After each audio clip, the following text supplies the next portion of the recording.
हमारे पास कुशवाहा समाज के राष्ट्रीय अध्यक्ष जुगल किशोर कुशवाहा जी मौजूद हैं और जो प्रकरण आया था सामने जिसमें अज्ञात लोगों पे मुकदमा लिखा गया था और क्या ज्ञापन करने गए थे, उस दिन पूरी बात क्या हुई थी और किस प्रकरण को लेकर कुशवाहा समाज सोच विचार में है कि आखिरकार क्या हुआ, तो हम बात करने वाले हैं। पूरी जानकारी आपको देंगे और साथ साथ उनसे अवगत भी करवाएंगे कि क्या था पूरा मामला। मैं जुगल किशोर कुशवाहा, राष्ट्रीय अध्यक्ष अखिल भारतीय कुशवाहा समाज। मैं कुशवाहा समाज का एक जन प्रतिनिधि हूं। कुशवाहा समाज की चाहे हिंदुस्तान के किसी कोने में कुशवाहा समाज को उत्पीड़न किया जाए, अभी हाल में आगरा में भी एक दरोगा द्वारा कुशवाहा समाज के लड़के के नाखून उखाड़ लिए गए। धौलपुर में एक दरोगा एक पुलिस कर्मचारी द्वारा उसका दुष्कर्म किया गया, वहां भी हम गए थे। तब वहां जब मिले अधिकारियों से तो जब रूपरेखा बनाई तो अधिकारियों ने वहां भी कार्रवाई की। इसी कार्यक्रम में जब झांसी में यह घटना चिड़गांव में हो गई, सुनील के साथ जो मर्डर को दुर्घटना दिखाना चाह रही थी पुलिस, तब उन्होंने कुशवाहा समाज के चिड़गांव के लोग आए, मुझसे संपर्क किया कि अध्यक्ष जी हमें न्याय नहीं मिल रहा है। तब मैंने कहा कि आप लोगों के साथ न्याय मिलेगा। भारतीय जनता पार्टी के हम कार्यकर्ता भी हैं, मैं राष्ट्रीय अध्यक्ष होने के नाते नाते एडवोकेट भी हूं। हम नहीं चाहते हैं कि किसी बोले नहीं हम रोड जाम करेंगे, मिट्टी को नहीं उठने देंगे। तब हमने कहा कि नहीं, इस प्रकार के कोई आंदोलन नहीं करना है, क्योंकि पुलिस यहां तुरंत ही भारतीय जनता पार्टी में बाबा की सरकार है, बाबा के द्वारा तुरंत यहां पुलिस एक्शन लेती है। अब पुलिस तुरंत एक्शन लेगी और कार्रवाई करेगी, आपको कोई आंदोलन नहीं करना है।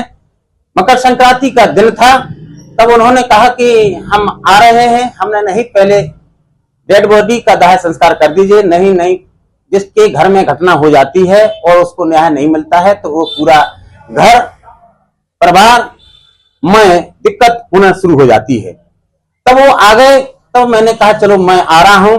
मैं लगभग 1-1:30 बजे एसएसपी कार्यालय पर पहुंचा। एसएसपी साहब को मैंने सारी घटना से अवगत कराया। एसएसपी साहब ने कहा कि आप जाइए, पहले डेड बॉडी का अंतिम संस्कार करिए और पोस्टमार्टम की रिपोर्ट आ जाने दीजिए, वहां कार्रवाई होगी। मैं वहां से आ ही रहा था कि यहां सारे वरिष्ठ अधिकारी रास्ते में खड़े थे और मेरे साथ इस प्रकार की आप सभी ने घटना को देखा होगा कि किस प्रकार के एक पुलिस अधीक्षक ग्रामीण, एक जिम्मेदार अधिकारी मुझ जैसे अधिवक्ता को सरेआम हड़काने की कोशिश कर रहा है, तो एक छोटे मोटे लोगों की बात कहां सुनेंगे ये अधिकारीगण। यह हमारी भारतीय जनता पार्टी की छवि को खराब करना चाहते हैं। ये छवि को खराब क्या प्रदर्शित करना चाह रहे थे ग्रामीण कि मैं 20वां मुकदमा लिख दूंगा तेरे ऊपर। तो मैंने कहा मुझे 20वां मुकदमा लिखने से मुझे गोली मार दीजिए। अरे भाई, हम लोगों के साथ, अगर हमारे कुशवाहा समाज के लोगों के साथ इस प्रकार की कोई बात नहीं सुनी गई है तो मैंने कप्तान साहब को बात बताई। उन्होंने कहा कि आपकी बात को सुन लिया गया है, 2 दिन बाद आइए और आपकी बात को पूरी विस्तार से सुना जाएगा।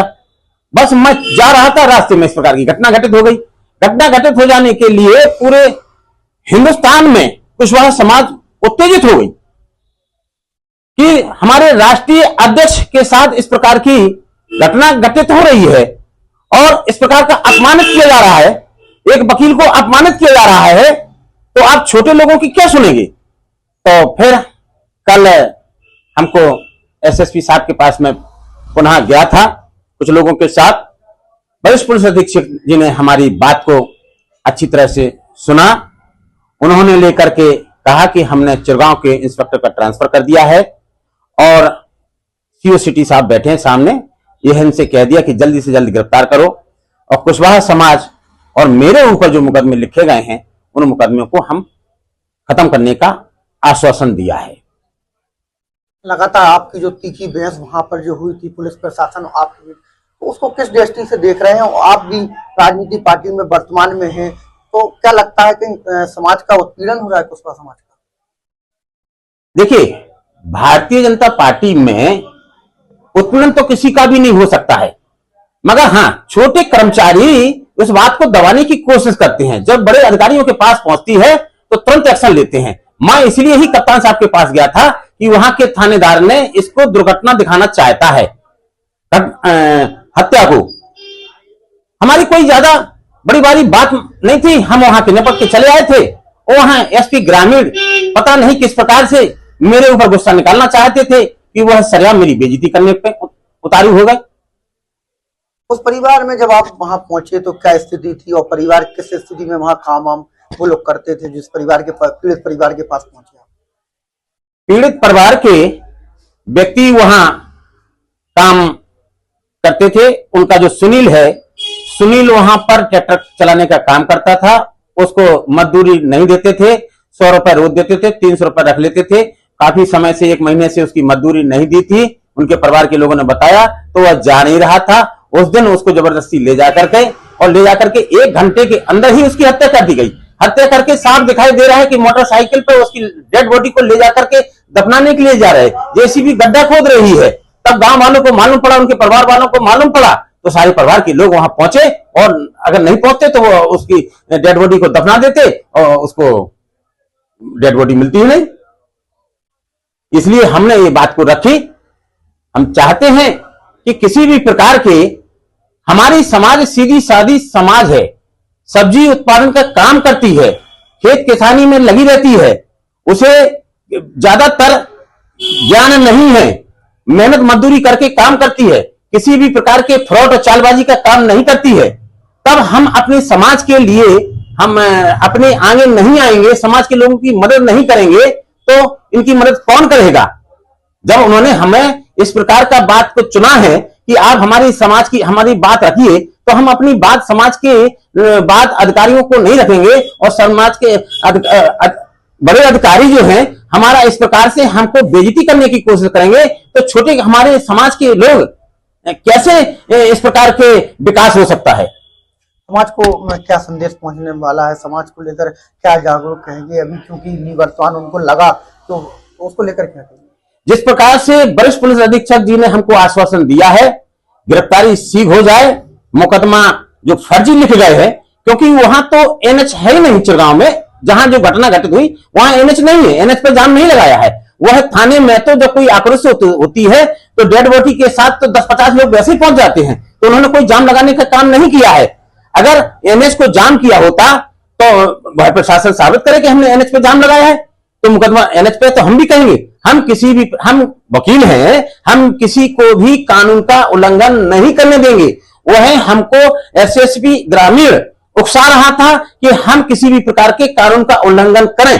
हमने कहा था कि आप हमको कितने धमकाइए, कितने दबाने की कोशिश करिए, मगर हम कानून को हाथ में नहीं लेंगे। आप लोगों ने भी देखा होगा, तो कानून किसी ने हाथ में नहीं लिया। जब कानून किसी ने हाथ में नहीं लिया तो उसके परिवार के लोग मर गए, उन्हीं के खिलाफ मुकदमा लिख दिया गया। तो यह संदेश अच्छा नहीं जा रहा है समाज में। ये जनप्रतिनिधियों को भी सोचना चाहिए कि जिस समाज के व्यक्ति, कुशवाहा समाज पूरी भारतीय जनता पार्टी के साथ जुड़ा है, समाज जिस ओर जाता है उस ओर एमएलए एमपी जीतते हैं, उनकी सरकार बनती है। जब समाज के सरकार के द्वारा समाज की सरकार बनती है, तो इन लोगों को देखना चाहिए, जनप्रतिनिधियों को, कि कुशवाहा समाज के लोगों को उत्पीड़न नहीं होना चाहिए। इन पे मुकदमा लिख गया है, इन पे हमारे एसएसपी साहब मुकदमा हटा देते हैं, उनकी गिरफ्तारी कर देते हैं, न्याय मिल जाता है। तो यह संदेश हमारे लोगों पर, समाज के लोगों पर अच्छा संदेश जाएगा, पार्टी पर भी अच्छा संदेश जाएगा। और अगर ऐसा नहीं होता है तो संदेश गलत जाएगा। तो फिर हम जो आश्वासन दिया है, तो हम आश्वासन पे हम बैठे हैं शांत, मगर हम शांत नहीं बैठे हैं। जब तक उनको न्याय नहीं मिलेगा, हमको चाहे कितना बड़ा भी आंदोलन करना पड़े, मगर वो कानून के दायरे में करेंगे। हमें चाहे मुख्यमंत्री जी से मिलना पड़े, चाहे डिप्टी सीएम से मिलना पड़े, हमारे जनप्रतिनिधियों से मिलना पड़े, मगर हम कुशवाहा समाज के प्रति उत्पीड़न नहीं होने देंगे, उनको न्याय दिलाने का काम करेंगे। हमारे साथ जुगल किशोर कुशवाहा जी थे, राष्ट्रीय संयोजक कुशवाहा समाज के। उन्होंने बताया कि किस तरह उस दिन का क्या प्रकरण था। पूरे पीड़ित परिवार उनके पास आए हुए थे, उन्होंने उनको अवगत कराया और उन्होंने साथ साथ यही बताया गया है कि उनके जो आश्वासन है लगातार समाज को उन्हें संदेश दिया है और आश्वासन किया है कि लगातार कार्रवाई हो रही है और इस प्रकरण की पूरी जांच और निष्पक्षता से कार्रवाई होगी। झांसी टाइम झांसी।